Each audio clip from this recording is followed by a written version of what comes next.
श्री सच्चिदानंद सद्गुरु अवधूत वेंकैया साई महाराज की जय। श्री सच्चिदानंद सद्गुरु हुब्ली सिद्धारायण स्वामी महाराज की जय। गुरुदेव दत्त। అవధూత శ్రీ వెంకయ్య స్వామి వారి యొక్క సన్నిధానంలో ప్రతి మంగళవారం మనం హుబ్లీ నివాసి అయిన శ్రీ సిద్ధారాయణ స్వామి వారి చరిత్ర గురించి వివరించుకుంటున్నాం. ఈరోజు 8వ అధ్యాయంలో శ్రీ సిద్ధారాయణ స్వామి యొక్క పూర్వజన్మ వృత్తాంతము, అలాగే సిద్ధుడికి అతి ప్రీతిపాత్రుడైన గుర్రప్ప యొక్క జన్మ వృత్తాంతము వివరించుకోబోతున్నాం. ఈ సిద్ధారాయణ స్వామి భీమప్ప అనే వారికి దత్తత వెళ్ళాడు. ఈ గుర్రప్పకి చిన్నతనంలోనే వాళ్ళ తల్లిదండ్రులు చనిపోయారు. అప్పుడు సిద్ధుడే అతనికి తల్లి తండ్రి పెంచాడట. అప్పటి నుంచి ఈ గుర్రప్ప అంటే ఈ స్వామికి ప్రత్యేకమైన ప్రేమ. గుర్రప్పకి 5 సంవత్సరాలు వచ్చాయి. ఇంకా బడిలో వేశారు. బడిలో గుర్రప్ప ఎవరితో కలవడు. ఏదో శూన్యంలో చూస్తూ అలా కూర్చునేవాడు. అక్కడ లౌకికమైన చదువు మీద ఆసక్తి లేదు. అతని కనుసనల్లో ఒక ప్రస్ఫుటమైన దైవీ కాంత కనిపించేదట. అంటే ఏంటి? గత జన్మ యొక్క సంస్కారంతో ఈ సిద్ధారాయణ స్వామికి ఈ గుర్రప్ప అయినారు. స్కూల్లో జరిపిస్తే లౌకికమైన చదువు ఆసక్తి లేదు. అంటే లౌకికమైన చదువు మీద ఆసక్తి లేదు, పారమార్థికమైన పాండిత్యం పట్ల, పారమార్థికమైన చదువు పట్ల ఆసక్తి. అంటే లౌకిక చదువు తిండి, గుడ్డ, గూడు ఇవ్వచ్చు, కానీ ఆధ్యాత్మిక చదువు అనేది సకలము సంప్రాప్తి చేస్తుంది. అందుకే గత జన్మ సంస్కార ప్రభావం వల్ల ఈ లౌకిక చదువు పట్ల పెద్ద ఆసక్తి కలగలేదు. ఇప్పుడు రమణ మహర్షికి అలాగే జరిగింది, అలాగే సిద్ధారూఢుడికి స్వామికి అలాగే జరిగింది. దత్తాత్రేయుడు మొదటి అవతారమైన శ్రీపాద వల్లభుడి కావచ్చు, నృసింహ సరస్వతి కావచ్చు. ఎందుకంటే వాళ్ళ యొక్క అవతరణ జనోద్ధరణ కోసంగా, మానవాళి శ్రేయస్సు కోసంగా. అంటే ఏమిటి? వారు పుట్టుకతోనే జ్ఞానులు అనే విషయం ఇక్కడ మనం గుర్తించగలగాలి. గుర్రప్పకి ఈ సిద్ధాస్వామి మీద చనువు ఎక్కువ. ఎంత చనువు అంటే చిన్నపిల్లవాడు సిద్ధుడి మీద ఎక్కేవాడు, తొక్కేవాడు, మిసాలు పట్టుకొని లాగేవాడు, మొదటి మీద కూర్చునేవాడు. ఎన్ని చేసినప్పటికి కూడా ఆనందం వహించేవారే కానీ ఈ సిద్ధారాయణ స్వామి ఎన్నడూ కోపగించుకునేవారు కాదు. ఏమిటి ఆ కారణం అని ఆలోచిస్తే, గుర్రప్పకి సిద్ధుడికి ఉన్న అవ్యాజమైన సంబంధం. ఆ సంబంధం ఆ గుర్రప్ప మీద ప్రీతిగా మారింది. ప్రీతి ఉన్నప్పుడు ఏమి చేసినా సహించేవారు, ఆనందంగా సహించేవారు. దానికి మన బిడ్డలేదు చిన్నప్పుడు మన బుక్కకి వెళ్తారు, జుట్టు లాగుతారు, మనకి ఎలా ఉంటుంది? ఆనందంగా ఉంటుంది. అంటే గుర్రప్పని తన సొంత కుమారుడిగా భావించాడు. దత్తపుత్రుడే. దత్తపుత్రుడు అయినప్పుడు కూడా సొంత కుమారుడిగా, అంటే సొంత కుమారుడు అంటే మనకు అర్థమవుతుందని చెప్తున్నాం. అర్థం కావడానికి సొంత కుమారుడు అనే పదం ఇక్కడ వాడుతున్నాం. ఒకరోజు బాగా ఉత్సవాలు జరిగాయి, బాగా అలసిపోయినాడు సిద్ధుడు. సరే, సిద్ధుడు బాగా సిద్ధారాయణ స్వామి సత్సంగాలు ప్రవచనాలు చెప్పి బాగా అలసిపోయేటప్పటికీ సరే ఆయన కాస్త విశ్రాంతి చేద్దామని కూర్చున్నారు. అందువల్ల ఎవరి భక్తులకి లోపలికి రానిలేదు. ఇంతలో గబగబా గుర్రపు వచ్చాడు. గబగబా గుర్రపు వచ్చి ఆ గదిలో దూరి ముఖమంతా గిచ్చుతూ నోటితో కొరుకుతూ గుండెల మీద కూర్చొని ఆటలాడుకుంటున్నారు.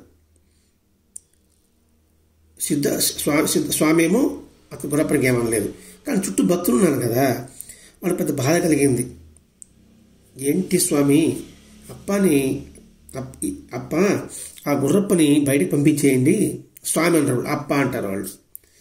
అప్ప గుర్రప్పని బయటికి పంపించేయండి అంటే సిద్ధుడు ఒక మాట అంటాడు, మొదట నేనే గుర్రప్ప మీద ఎక్కి కూర్చొని రకరకాలుగా నొప్పించేవాడిని, కాబట్టి ఇప్పుడు నా మీద ఎక్కి కూర్చుంటే నాకు హితమే కానీ కష్టం కలగదు.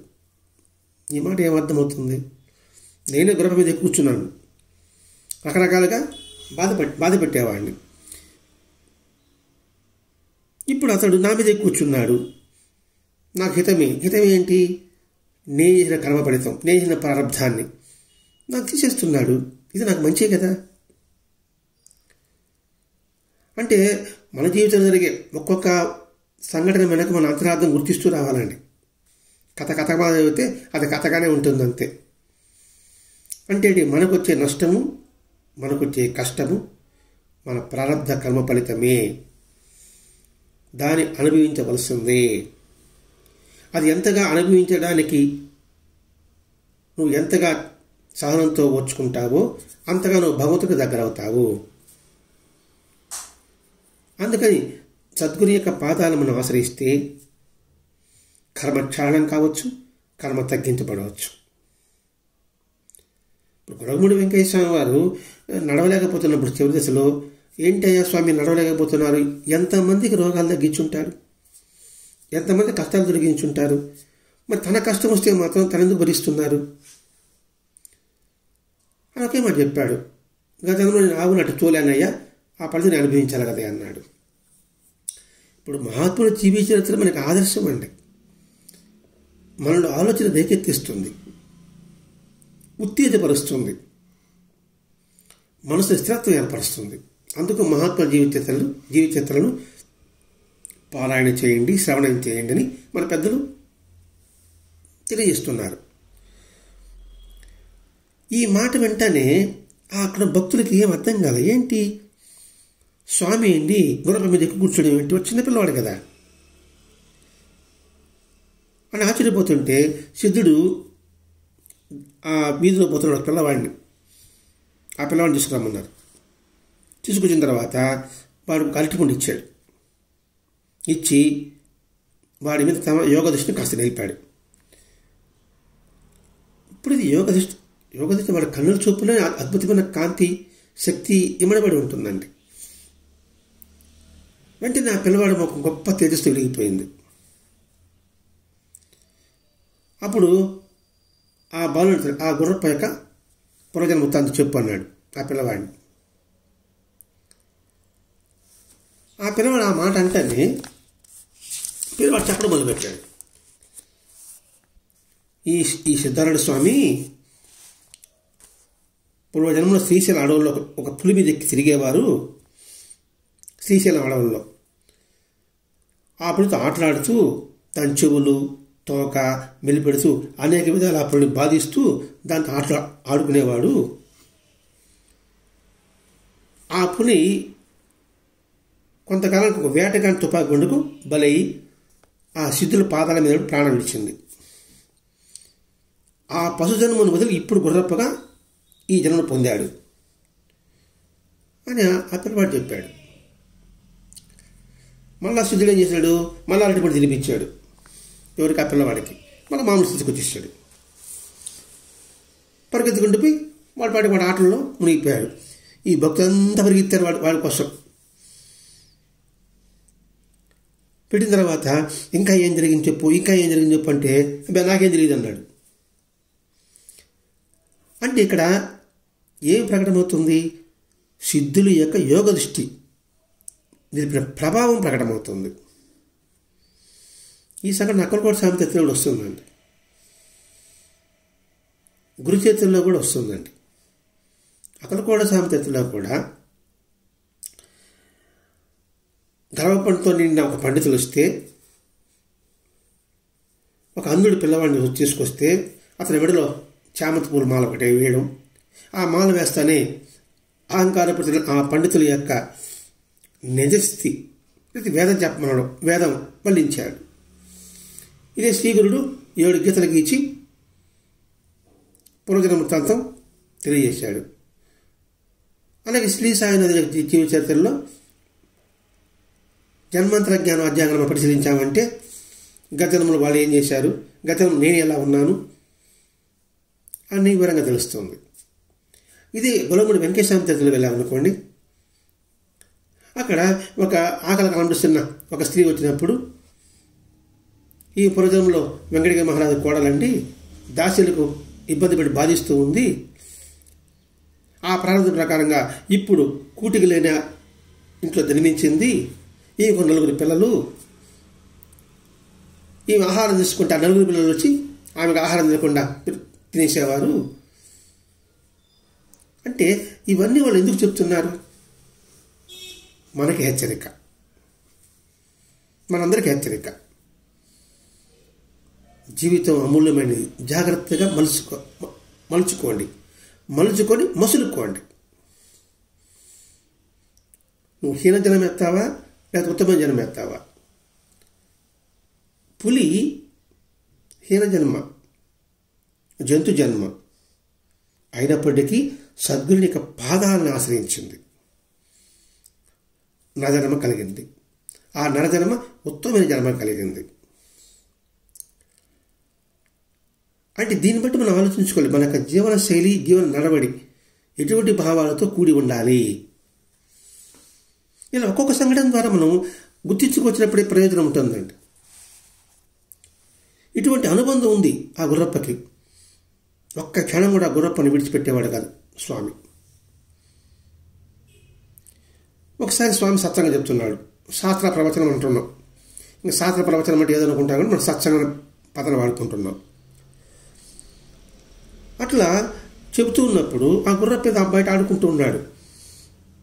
ఉన్నటువంటి గుర్రప్ప అన్నాడు, దేవా ఇల్లు దొంగలు దోచుకున్నారు, వాళ్ళ ఇల్లు దొంగలు దోచుకున్నారు అని తనలో తాను అనుకుంటూ ఉన్నాడు. ఆ సిద్ధులు విన్నారు దాన్ని. అవునా, దొంగలు దోచుకున్నారా, చూచి వస్తానుండు అంటూ కన్నును మూసుకొని అంతర్ముఖులైనారు. బహిర్ముఖం, అంతర్ముఖం. బహిర్ముఖం ఈ కనబడే ప్రపంచం, అంతర్ముఖం ఈ విశాల ప్రపంచం. ఈ విశాల ప్రపంచంలోకి ఎప్పుడైతే ప్రవేశిస్తారో ఈ విశ్వంలో ఉన్న ప్రతి అణువునందు కూడా వాళ్ళు దర్శిస్తారు. ఎక్కడ ఏం జరుగుతుందో వాళ్ళు స్పష్టంగా తెలుస్తుంది. ఇప్పుడు శాటిలైట్ పంపిస్తున్నారు. మరి శాటిలైట్ పైకి పోతానే ఈ ప్రపంచంలో ఉండే ఎక్కడెక్కడ ఏమైనా కనిపెట్టే కానీ కింద లేదు, ఊర్ధ్వముఖి వెళ్ళింది. అంటే ఈ ప్రపంచం కాకుండా ఆకాశాన్ని దాటి వెళ్ళింది ఆ శాటిలైట్. ఆడ వెళ్ళదు కాబట్టి అంత ఎత్తులో ఉంది కాబట్టి అన్నీ దాన్ని కనిపించినట్టుగానే ఈ మహాత్ముడి యొక్క దృష్టి కూడా అంతర్ముఖం. అలా ప్రవేశించి ఎక్కడెక్కడ ఏం జరుగుతుందో స్పష్టంగా వాళ్ళకి తెలుస్తూ ఉండేది. తర్వాత వచ్చి, అవును గురప్ప నువ్వు చెప్పింది కరెక్ట్, నేను చూసి వచ్చా, దొంగలు కనీసం ఒక పాత గుడ్డ కూడా మిగల్చలేదు, కానీ దానివల్ల నా ఇతనికి శుభమే జరుగుతుందిలే అన్నాడు. ఎవడు చెప్పాడు, ఏం చెప్పాడు, ఆయన ఏం చూసించాడు గురప్ప, చిన్నపిల్లవాడు కానీ అక్కడ ఉన్నకి ఏమీ అర్థం కాలే. ఒకరోజు అడిగాడు, ఏంటి స్వామి అతడే గుర్రప్ప పెద్ద దొంగలు అన్నారు, మీరేమో చూసి వచ్చారంటున్నారు, అక్కడ మొత్తం దోచుకున్నారంటున్నారు ఏమిటని. అక్కడ ఒక ధనవంతుని చూపించి, ఇతని ఇంట్లో దొంగలు సర్వంపడి దోచుకుపోయారు, ఇతని పదం వాళ్ళ ఈ రామదాసు ఇంట్లో పేరు పెట్టాడు మనది, అయినా అతను శుభమేలే. ఏంటి దొంగలు దోచుకుపోయడానికి శుభమేలు అంటున్నాడు ఏంటి? మనకి విచిత్రంగా ఉంటుంది. వెంటనే అసలు ఆ శ్రీమంత ఆ ధనవంతుల సంగతి ఏంటి? అతడు బెంగళూరు హుబ్లీ వచ్చాడు స్వామి దగ్గర సేవ చేసుకోవడానికి. ఆ పక్కన ఒక చిన్న ఇల్లు తీసుకున్నాడు. పగులంతా స్వామి సన్నిధిలో ఉంటాడు, రాత్రి పడుకునేవాడు. అతనికి ఏదో కొంత ధనం తెచ్చుకుంటాడు. ఇంటి మీద ధనం ఉంది, దాని మీద ధ్యాస. ఇల్లు వచ్చేసాం కదా, మాటికి అది ఉండాలి జాగ్రత్త అనుకుంటూ కూర్చున్నాడు. అది ఉన్నంత కాస్త పోయింది. కాబట్టి ఇక్కడ నిశ్చింతంగా మఠంలోనే వచ్చి ఉండు అని ఇక్కడ సిద్ధారూఢ స్వామి చెప్పడం. అతడు అట్లాగే చేశాడు. ధనం నుంచి బయటపడ్డాడు. ఎప్పుడైతే బయటపడ్డాడో సిద్ధులతన్ని రామదాసు అని పిలిచాడు. మొట్టమొదటి పిలవడంలో అంత అర్థం ఉంటుంది. ఊరికే మహాత్ములు పేరు ఆ విధంగా పెట్టి పిలుస్తారంటారా? అవకాశం ఉండదు.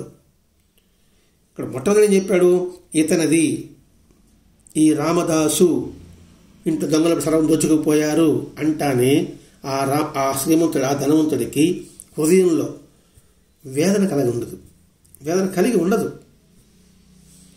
స్వామి చెప్తున్నాడు, ఇదేదో మంచిగా ఉంటుంది. ఇంతవరకు ధనం మీద నాకు ఆ వ్యామోహం దీంతో పటాపంచలైంది. అందుకని శుభమేరే అన్నాడు. అంటే ఏంటి, ఇక్కడ ఉండి ధనం మీద ధ్యాసతో ఉన్నప్పుడు ఇక్కడ లేనట్టే కదా. కాబట్టి ఆ వ్యామోహం తీసివేస్తానే ఇక్కడ ఉన్నట్టు అవుతుంది. కాబట్టి నాకు శుభం జరుగుతుంది కదా అని ఆ ధనవంతుడు ఆలోచించుంటాడండి. అందుకు నిర్లిప్తంగా ప్రశాంతంగా ఉండగలిగాడు. పోతే పోయింది, మనం తెచ్చుకున్న డబ్బు మేలైంది, స్వామివారి సన్నిధిలో ఉంటే ఆ డబ్బేంది, ఆ ఐశ్వర్యం ఏంది, అంతకు పదింతలు కూడా ఆయన ప్రసాదిస్తాడు. ఇక్కడ రామదాసు, రామ అంటే రామో విగ్రహాన్ ధర్మ, ఆ ధర్మానికి దాసుడయ్యాడు. ఆ ధర్మాన్ని అనుసరించాడు. ధర్మం చెప్పినట్లుగా విన్నాడు, ఉన్నాడు. అందుకని రామదాసు. ఎందుకు రామధర్మం అంటే, ధర్మం దేనిని పిలుస్తారంటే మహాత్ములు లేకపోతే సద్గురువు బోధించిన పరిశుద్ధమైన జీవన మార్గాన్ని కల్మషం లేని సాధన ద్వారా అనంత సత్యాన్ని ఎవరైతే సాక్షాత్కరింప చేసుకుంటారో ఆ మార్గాన్ని ధర్మం అని అంటారు. ఇది బాగా పదమును గుర్తుపెట్టుకోవాలండి. సద్గురువు వారు బోధించిన పరిశుద్ధమైన జీవన మార్గం. పరిశుద్ధమైన జీవన మార్గమే కదండి. వ్యామోహం మొదలు పెడితే అది పరిశుద్ధమైన జీవన మార్గమే కదా. అది చెప్తాడు. మోహం ఉండొచ్చు, వ్యామోహం ఉండకూడదు. ధనం ఉండొచ్చు, దాని మీద ప్రీతి ఉండకూడదు. అవసరానికి ధనం, అవసరానికి మించి ఉండేది ప్రీతి. ఇంత సత్యం ఉంటుందండి స్వామివారు చెప్పిన మాటల్లో. అంతా శుభమేలే అని ఆ కల్మషుల్ని సాధన ద్వారా చేశాడు. ఎవరు? ఈ ధనవంతుడు.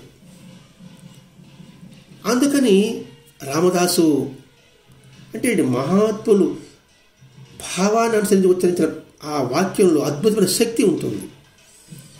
ఇప్పుడు దాన్ని పోయే పిల్లవాడికి యోగత చూస్తే అతడు పూర్వజన్మ చెప్పే సామర్థ్యత కలిగింది కదా. ఇదంటే మనం గుర్తించాలి. అందుకని అతడికి రామదాసు. నేను బాబా భక్తుడిని లేదా ఇంకో భక్తుడిని మనం అనుకోవడం కాదు. వాడు అనాలి, వీడు నా శిష్యుడు, వీడు నా భక్తుడు అని. మరి వారి ద్వారా భక్తుడు అనిపించుకోవాలంటే ఒకటే, ఆయన బోధించిన జీవన మార్గాన్ని, పరిశుద్ధ జీవన మార్గాన్ని కల్మషం లేని సాధన ద్వారా నువ్వు చేయగలిగితే అనంత విశ్వాన్ని కూడా నీ ముందు నిలబడుతుంది. కాబట్టి ఆ మార్గమే ధర్మము. అందుకని రామదాసు. ఇది మనం గుర్తించాలి. ఊరికే రామదాసు పేరు పెట్టాలంటే ఏదోలే అని భావించకూడదు. ప్రతి ఒక్క దాంట్లో మనం అంతరార్థం గుర్తించాలి. గుర్రపల్లా పెరిగి పెద్దవాడయ్యాడు. అతన్ని మళ్ళా ఒక పాఠశాల చేర్పించారు. సిద్ధులే స్వయంగా శాస్త్ర బోధించాడు. శివపత్ర స్వామితో సంస్కృతం నేర్పించాడు.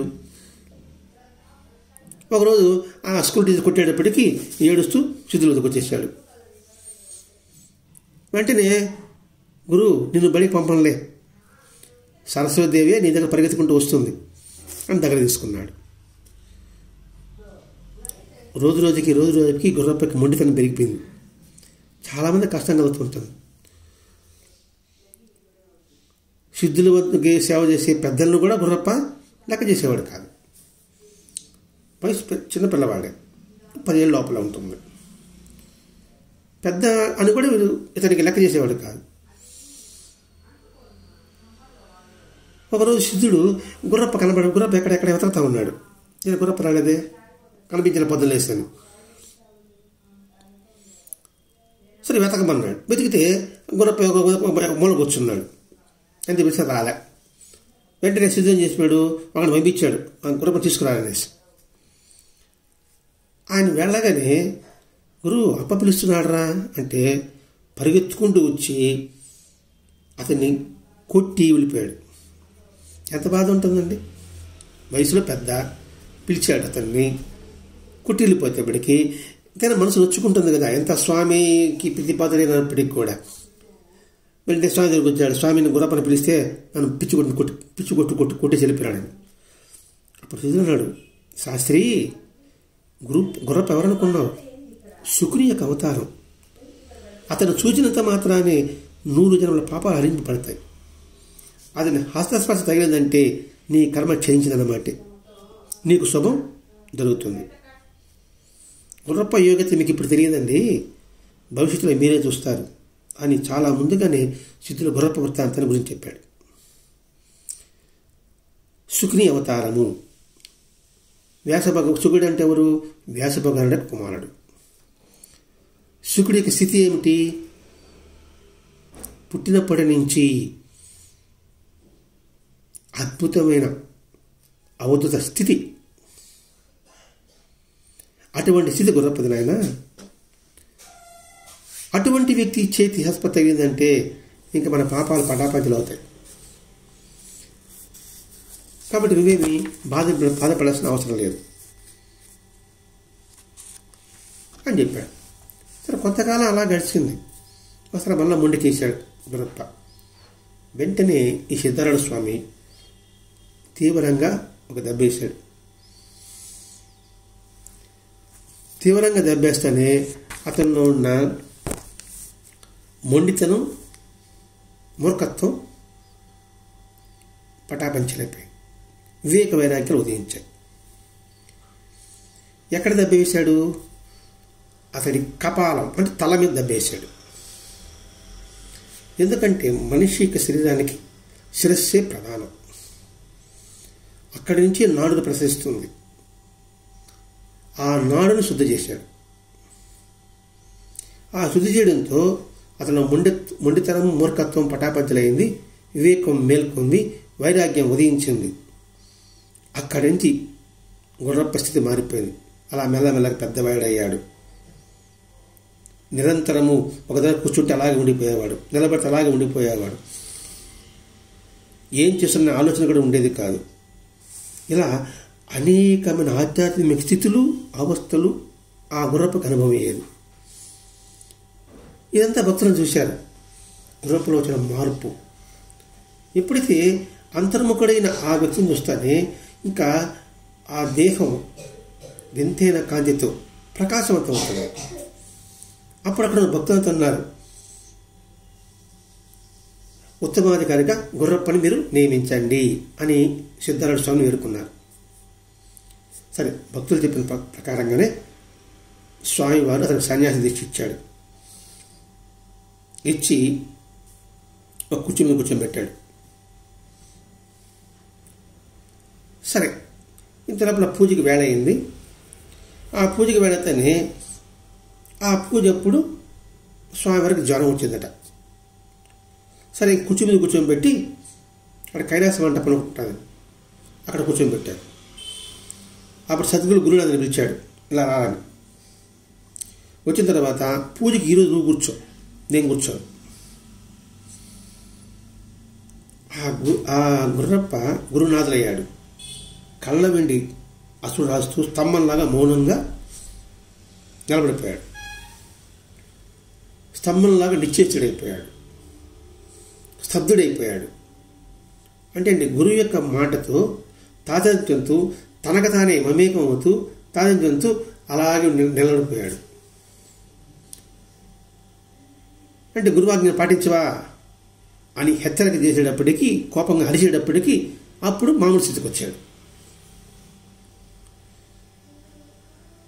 ఇంకా చెప్పాడు కాబట్టి తల వంచుకొని మెల్లగా పోయి కూర్చున్నాడు. అంటే ఏంటి?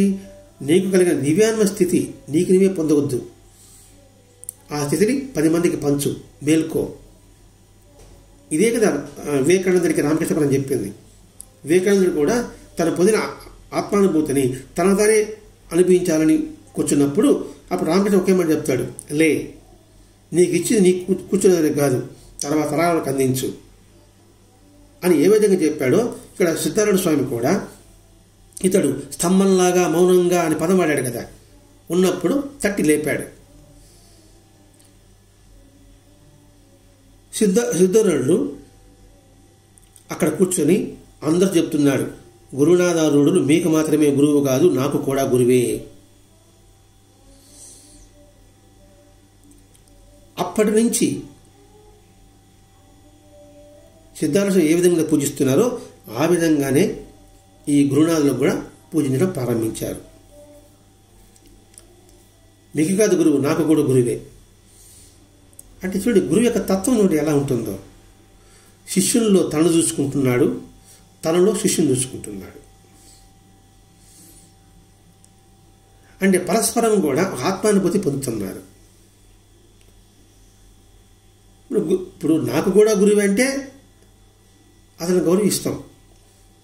ఒరే, స్వామికి గురువు కాబట్టి నేను బాగా గౌరవించాలి. ఇప్పుడు నా తరపున నేను పెడుతున్నానంటే అర్థం ఏంటి? నేనే అక్కడ కూర్చున్నట్టు లెక్క. అందుకని మీకే కాదు గురువు, నాకు గురువు అనేటప్పటికీ కూడా ఈయనకి గురువు ఉన్నప్పుడు ఆయన పట్ల ఎటువంటి భావం కలిగి ఉండాలి. ఏది ఈయన ఉన్నప్పుడే కాదు, ఈయన సరిగ్గా వదిలిపెట్టినప్పుడు అలా ఉండాలని స్వామి చెప్పుంటాడు. ఆ సిద్ధారుడు ఒకరోజు పక్కన కూర్చోబెట్టుకొని, సిద్ధారుడు ఆ గురునాథుని పక్కన కూర్చోబెట్టుకొని, చూడు ఆయన, నీవు ఆస్తి, ఐశ్వర్యము, భోగభాగ్యాలు ఈ విషయాలే పట్టించుకోబాక, భక్తుల చేతులు చిక్కుకోవద్దు అని తర్వాత జరగబోయే సంఘటనల యొక్క వృత్తాంతాన్ని ఇక్కడ హెచ్చరిక చేస్తున్నాడు. నీవు ఆస్తి, ఐశ్వర్యం, భోగభాగ్యాలు ఈ విషయాలు పట్టించుకోబాక. ఏది మఠంలో ఉన్న మంచి దేన్ని పట్టించుకోవద్దు, భక్తుల చేతులు నువ్వు చిక్కుకోవద్దు. అంటే ఏంటి? నేను చిక్కుకున్నాను, పరిణామం ఎలా ఉంటుందో తర్వాత నువ్వు చూడబోతావు, నువ్వు మాత్రం భక్తుల్లో చిక్కుకోవద్దు. ఇక్కడ సాధకుడు అనేవాడు జన సంసారానికి దూరంగా ఉండవలే. ఒకవేళ జన సంసారంలో ఉన్నా అంతర్ముఖమీలు ఉండవలే. చూస్తూ ఉన్నట్టు ఉండాలి, చూడకుండా ఉండగలగాలి. కళ్ళు చూస్తుంది కానీ జ్ఞాననేత్రం మాత్రం వారిలో ఉన్న పరమాత్మ దర్శిస్తూ లోపల ఉంటుంది అని గొప్ప హితబోధ చేశాడు ఆ గురునాథుడు. అంటే గుర్రప్పే గురునాథులు అయినారు కదా. నువ్వు మాత్రం ఈ భక్తుల, లౌకిక భక్తులు మాత్రం వాళ్ళ చేతుల్లో మాత్రం చెక్కొద్దు. ఎందుకంటే అలా చిక్కామంటే వాళ్ళు ఆడినట్టు మనం ఆడాల్సి వస్తుంది. కాబట్టి జాగ్రత్త వహించు అని హితబోధ చేశాడు సిద్ధారూఢ స్వామి ఈ గురునాథుడికి. ఈ విధంగా గత జన్మలో పులిగా ఉన్నప్పుడు తన హస్తవశతో అతడి పునీతిని చేసి ఉత్తమ నరదనము కలిగించి ఉత్తమమైన సాధకుడుగా తీర్చిదిద్ది మహోన్నతమైన మహాత్ముడిగా రూపుదిద్దారు శ్రీ సిద్ధారూఢ స్వామి వారు. ఇది మహాత్ముల యొక్క సన్నిధి సాంగత్యం వల్ల కలిగే అద్భుతమైన సత్ఫలితం. అలాగే గత జన్మల యొక్క వృత్తాంతం తెలుసుకున్న విధానాన్ని మనం ఆలోచిస్తే మనలో భావాలు, ఆలోచనలు ఏ విధంగా ఉండాలి, ఏ విధంగా ఉంచుకోవాలి అని కానీ మనం గ్రహించగలిగితే తద్వారా మనం కూడా పునీతులం కాగలం, మహాత్ముల సన్నిధిలో నివసించగలం, వారి సాన్నిధ్యాన్ని అనుభవించగలం, ఆస్వాదించగలం, ఉత్తమమైన గతిలో, ఉత్తమమైన జన్మలోకి ప్రవేశించగలం. ఇదే జీవితానికి పరమావధి. అది గుర్తించి నడుచుకోవడానికి భరద్వాజ మహర్షి గారు ఈ సిద్ధారూఢ స్వామి చరిత్ర ద్వారా మనకి బోధిస్తున్నారు. స్వస్తి. శ్రీ సచ్చిదానంద సద్గురు అవధూత వెంకయ్య స్వామి మహారాజ్ కీ జై. శ్రీ సచ్చిదానంద సద్గురు హుబ్లీ సిద్ధారూఢ స్వామి మహారాజ్ కీ జై. గురుదేవ దత్త.